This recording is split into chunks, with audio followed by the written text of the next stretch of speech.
Hello नमस्कार जय हिंद प्यारे बच्चों। आज हम जो टॉपिक करने वाले हैं वो है सिंधु घाटी सभ्यता। एक बहुत ही महत्वपूर्ण टॉपिक है आपकी परीक्षा की दृष्टि से और यहाँ से हर परीक्षा में प्रश्न पूछे जाते हैं, फिर चाहे यूपीएससी हो, यूपीपीएससी हो, पीसीएस के एग्जाम हो, रेलवे का एग्जाम हो या फिर पुलिस का एग्जाम हो या फिर लेखपाल पटवारी वीडियो के एग्जाम हो, तो सभी परीक्षाओं की दृष्टि से सिंधु घाटी सभ्यता बहुत ही महत्वपूर्ण है। आज मैं आपका इसका कंप्लीट रिवीजन करवाने वाला हूं एक बहुत ही बेहतरीन कंटेंट के साथ। तो वीडियो को लाइक कर लीजिएगा, चैनल पर नए हैं चैनल को सब्सक्राइब कर लीजिएगा और वीडियो को अंत तक जरूर देखिएगा क्योंकि ये बहुत ही शानदार क्लास रहने वाली है।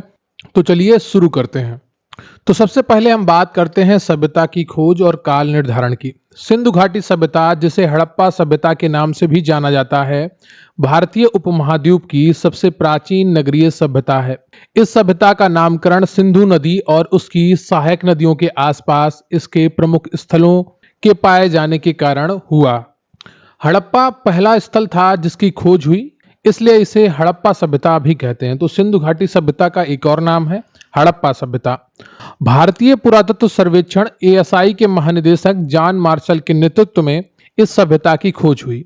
दयाराम साहनी ने वर्ष 1921 में वर्तमान पाकिस्तान के पंजाब प्रांत में स्थित हड़प्पा की खोज की। राखलदास बनर्जी ने वर्ष 1922 में सिंध प्रांत में, जो वर्तमान पाकिस्तान में स्थित है, मोहनजोदड़ो की खोज की। रेडियो कार्बन डेटिंग C14 के अनुसार इस सभ्यता का सर्वमान्य काल 2500 ईसा पूर्व से 1750 ईसा पूर्व माना जाता है, लेकिन एनसीईआरटी जो आपका सिलेबस काफी हद तक निर्धारित करती है वो इसे 1800 मानती है। ठीक है, 2500 ईसा पूर्व से 1800 ईसा पूर्व तक इसका काल मानती है एनसीईआरटी, तो यह ध्यान रखिएगा। और रेडियो कार्बन डेटिंग के अनुसार 2500 ईसा पूर्व से 1750 ईसा पूर्व माना जाता है। यह सभ्यता कांस्य युगीन सभ्यता थी, जहां तांबे और टिन को मिलाकर कांसा बनाया जाता था। यह मिस्र और मेसोपोटामिया की समकालीन सभ्यताओं के साथ विश्व की शुरुआती सभ्यताओं में से एक थी। तो इसकी खोज किसने की है? दयाराम साहनी ने वर्ष 1921 में वर्तमान पाकिस्तान के पंजाब प्रांत में स्थित हड़प्पा की खोज की थी। राखलदास बनर्जी ने वर्ष 1922 में सिंध प्रांत में मोहनजोदड़ो की खोज की थी। ये बहुत ही महत्वपूर्ण दो स्थल हैं इस सभ्यता के। अब हम बात करेंगे इस सभ्यता के प्रमुख नगरों के बारे में। तो सबसे पहले देखते हैं हड़प्पा को। नगर का नाम हड़प्पा है। वर्तमान स्थान साहिवाल जिला पंजाब पाकिस्तान।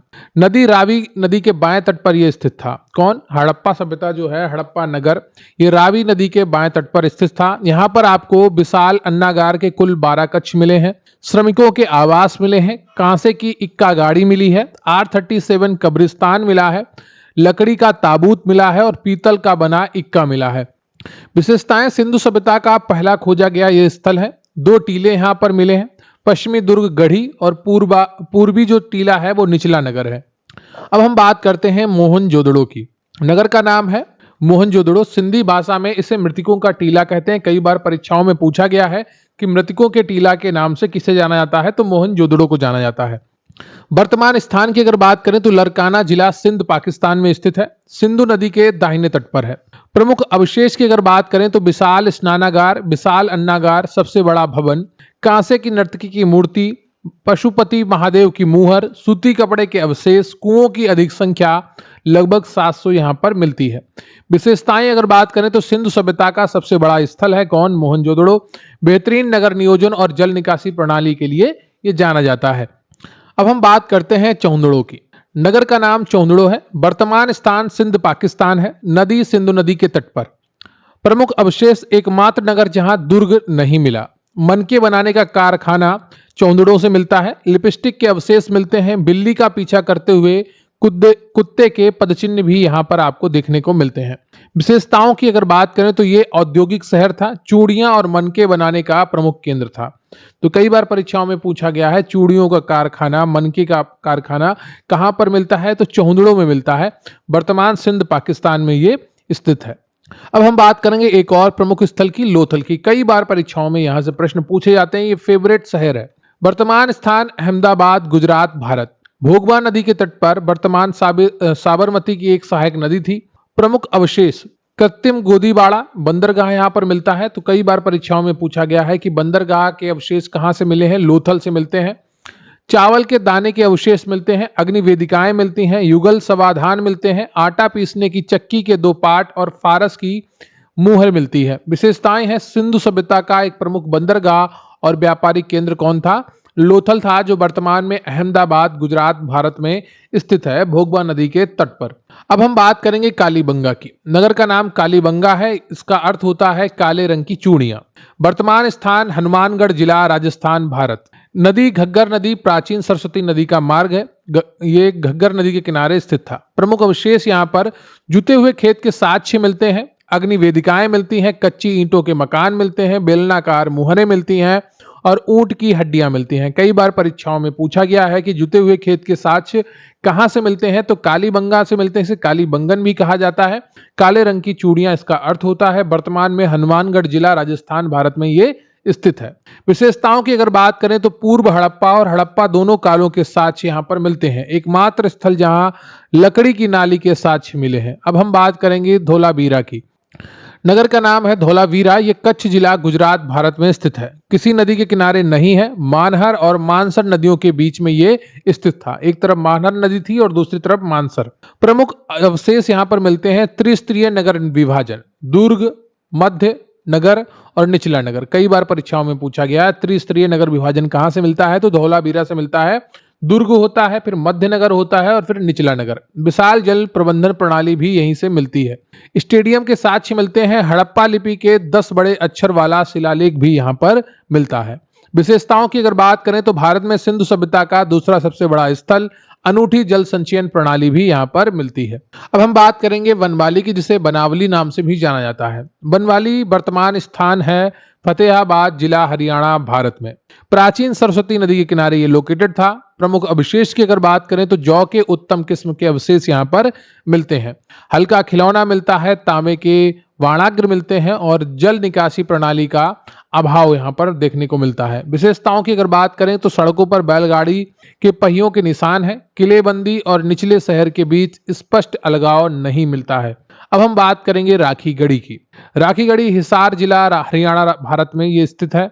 प्रमुख जो इसकी नदी थी वो है घग्गर नदी के किनारे ये लोकेटेड है। विशाल टीले, अन्नागार, कब्रिस्तान, मन के बनाने का कारखाना यहाँ पर भी मिलता है। भारत में सिंधु सभ्यता का सबसे बड़ा स्थल है कौन सा? राखीगढ़ी। अब हम बात करेंगे सुरकोटदा की। ये कच्छ जिला, गुजरात, भारत में है। सरस्वती नदी के किनारे जो लुप्त हो चुकी है वहां पर ये लोकेटेड था। घोड़े की हड्डियां मिलती हैं, कलश समाधान मिलते हैं, पत्थर से निर्मित दुर्ग और निचला नगर मिलता है। अब हम बात करेंगे रोपड़ की। नगर का नाम है रोपड़, अब रूपनगर के नाम से जाना जाता है। वर्तमान स्थान पंजाब, भारत में। सतलुज नदी के किनारे ये लोकेटेड है। प्रमुख अवशेष कुत्ते को मालिक के साथ दफनाने का साक्ष्य यहीं से मिलता है, नवपाषाण काल के बुर्ज होम के समान। विशेषताएं अगर बात करें तो स्वतंत्रता के बाद भारत में खोजा गया पहला सिंधु स्थल है कौन सा? रोपड़। अब हम बात करेंगे आलमगीरपुर की। नगर का नाम है आलमगीरपुर। वर्तमान स्थान मेरठ जिला, उत्तर प्रदेश, भारत। ये पूर्वी सीमा है हड़प्पा सभ्यता की, सिंधु घाटी सभ्यता की, आलमगीरपुर। नदी हिंडन नदी के किनारे ये स्थित है। मिट्टी के बर्तनों के टुकड़े, मनके, मिट्टी की मोहरें आदि यहाँ पर प्राप्त होती हैं। सिंधु सभ्यता का सबसे पूर्वी स्थल है सुतकांगडोर। तो सुतकांगडोर जो है आपका, ये बलूचिस्तान, पाकिस्तान में स्थित है। दास्त नदी के किनारे प्राकृतिक चट्टान पर स्थित एक बंदरगाह मिलता है जो व्यापारिक चौकी के रूप में कार्य करता था। विशेषताएं, सिंधु सभ्यता का सबसे पश्चिमी स्थल है कौन सा? सुतकांगडोर। अब हम बात करेंगे दामाबाद की। दामाबाद अहमदनगर, महाराष्ट्र, भारत में स्थित है। प्रवरा नदी गोदावरी की सहायक के किनारे। कांसे की वस्तुएं यहाँ पर मिलती हैं, रथ, गेंडा, हाथी, भैंसा। सिंधु सभ्यता का सबसे दक्षिणी स्थल है कौन सा है? दामाबाद। अब हम बात करते हैं मांडा की। मांडा जम्मू और कश्मीर, भारत में स्थित है, चिनाब नदी के किनारे। हड़प्पा से लेकर कुषाण काल तक के विभिन्न सांस्कृतिक चरणों के साक्ष्य यहाँ पर मिलते हैं। सिंधु सभ्यता का यह सबसे उत्तरी स्थल है कौन सा? मांडा। रंगपुर की अगर बात करें तो यह अहमदाबाद, गुजरात, भारत में स्थित है, मादर नदी के किनारे।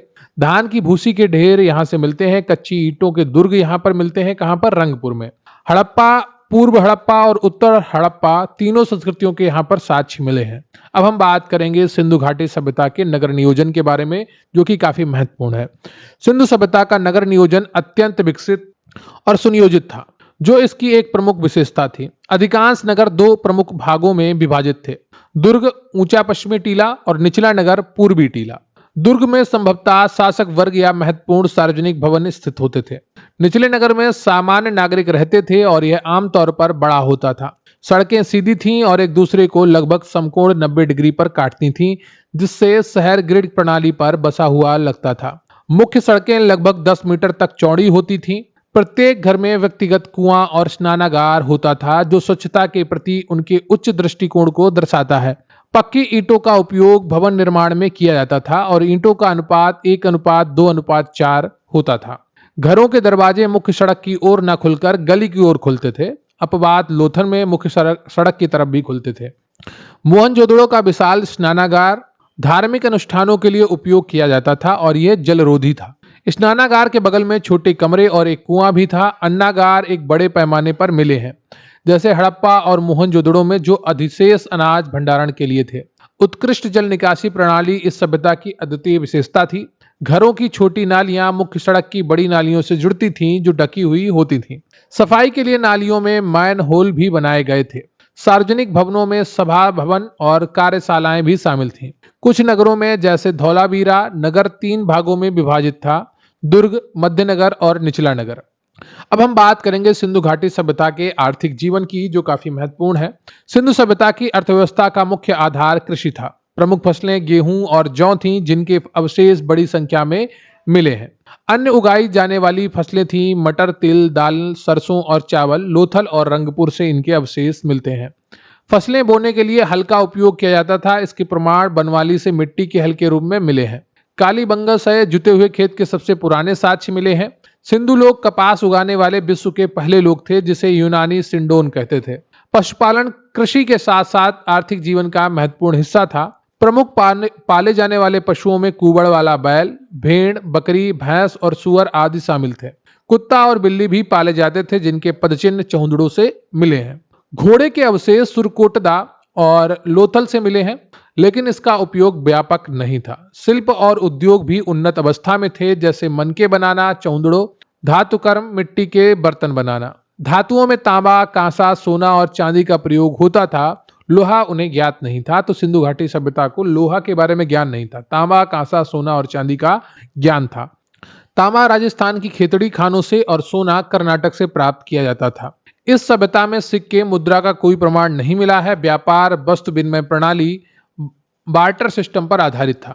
आंतरिक और बाहरी दोनों प्रकार का व्यापार प्रचलित था। अब हम बात करेंगे इनके सामाजिक जीवन की। सिंधु सभ्यता का समाज संभवतः मात्र सत्तात्मक था, क्योंकि मात्र देवी की असंख्य मृण मूर्तियां मिली हैं। समाज संभवतः कई वर्गों में विभाजित था, जिनमें शासक वर्ग, पुरोहित वर्ग, व्यापारी, शिल्पकार और श्रमिक शामिल थे।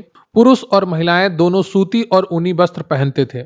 आभूषणों का प्रचलन व्यापक था, जो सोने, चांदी, तांबे, हाथी दांत और कीमती पत्थरों से बने होते थे। अमीर लोग सोने और चांदी के आभूषण पहनते थे, जबकि गरीब लोग मिट्टी और शंख के आभूषण पहनते थे। बालिकाएं विभिन्न प्रकार के केश विन्यास करती थीं। शवों का अंतिम संस्कार 3 प्रकार से किया जाता था: पूर्ण समाधिकरण, आंशिक समाधिकरण और दाह संस्कार।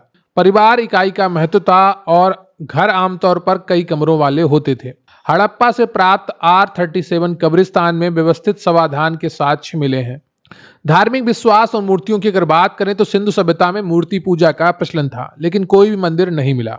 मात्र देवी की पूजा सर्वाधिक महत्वपूर्ण थी, जो उर्वरता की देवी मानी जाती थी। इनकी असंख्य मृण मूर्तियां मिलती हैं। एक मुहर पर पशुपति महादेव की आकृति मिली है, जिसमें एक देवता योग मुद्रा में बैठे हैं और उनके चारों ओर हाथी, गैंडा, बाघ और भैंसा जैसे पशु हैं, जिनके पैरों में 2 हिरण भी हैं। वृक्ष पूजा का भी प्रचलन था। विशेष रूप से पीपल वृक्ष की पूजा होती थी। कुछ जानवरों की भी पूजा की जाती थी, जैसे कुबड़ वाले बैल को पवित्र माना जाता था।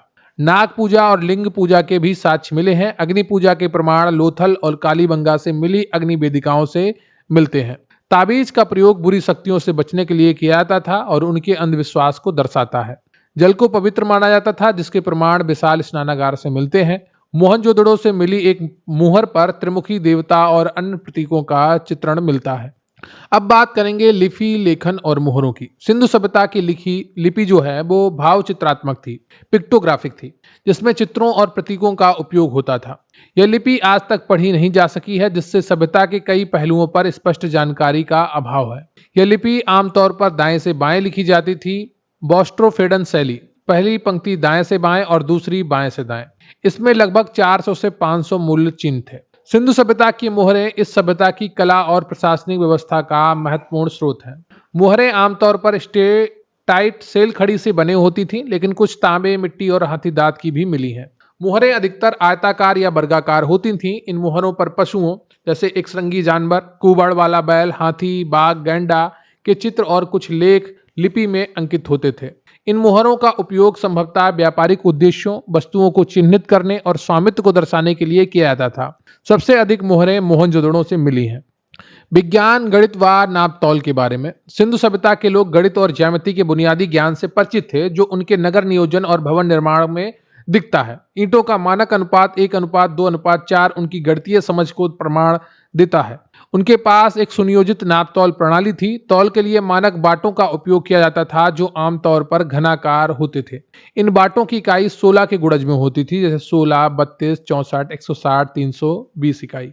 लंबाई मापने के लिए पैमाने का उपयोग किया जाता था, जिसके प्रमाण मोहनजोदड़ो और लोथल से मिले हैं। लोथल से हाथी दांत का पैमाना मिला है, जो 1770 मिमी सबसे छोटी माप की सटीकता दर्शाता है। धातु विज्ञान में वे तांबा और कांसा बनाने में निपुण थे। तांबे में टिन मिलाकर कांसा बनता है। जल प्रबंधन में उनका ज्ञान अद्भुत था, खासकर धोलावीरा की उत्कृष्ट जल संचयन प्रणाली। चिकित्सा के क्षेत्र में हड्डियों को जोड़ने और टूथ ड्रिलिंग के भी प्रारंभिक साक्ष्य मिले हैं। अब बात करेंगे व्यापारिक संबंधों की। तो सिंधु सभ्यता का व्यापार आंतरिक और विदेशी दोनों स्तरों पर होता था। आंतरिक व्यापार के तहत तांबा राजस्थान के खेतड़ी से, सोना कर्नाटक के कोलार से और चांदी अफगानिस्तान और ईरान से तथा बहुमूल्य पत्थर गुजरात से प्राप्त किए जाते थे। विदेशी व्यापार मुख्य रूप से मेसोपोटामिया, सुमेरिया और फारस की खाड़ी देशों से होता था। मेसोपोटामिया अभिलेखों में सिंधु क्षेत्र को मेलुआ नामक जाना जाता है। ठीक है, तो मेसोपोटामिया के जो अभिलेख हैं उनमें सिंधु क्षेत्र को मेलुआ नाम से जाना जाता है। मेसोपोटामिया के शहरों जैसे उर, किस, लगस और सूसा में सिंधु सभ्यता की मोहरें मिली हैं।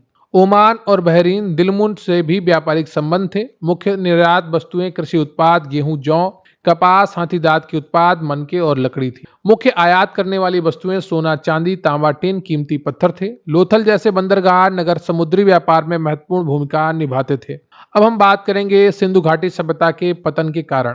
सिंधु सभ्यता के पतन का कोई एक निश्चित कारण नहीं है। विभिन्न विद्वानों ने विभिन्न सिद्धांतों को सुझाव दिया है। किसी ने जलवायु परिवर्तन और कम वर्षा के कारण सूखा पड़ना आदि बताया है। कई नगरों में बाढ़ के साक्ष्य मिले हैं, विशेषकर मोहनजोदड़ो में, जिससे यह भी पतन का एक कारण माना जाता है। नदियों का मार्ग बदलना, विशेषकर सरस्वती नदी का सूखना भी पतन का एक कारण हो सकता है। कुछ विद्वानों ने आर्यन आक्रमण को पतन का कारण बताया, हालांकि यह सिद्धांत अब तक व्यापक रूप से स्वीकार नहीं किया गया है। महामारी या प्लेग जैसी बीमारियों का प्रकोप भी एक संभावना हो सकती है। प्रशासनिक कमजोरी और आंतरिक संघर्ष भी पतन का एक कारण बन सकता है। पुरातात्विक स्रोत, खुदाई करने वाले विद्वानों के नाम और वर्ष के बारे में अगर बात करें तो जॉन मार्शल एक बहुत बड़े पुरातत्वविद थे।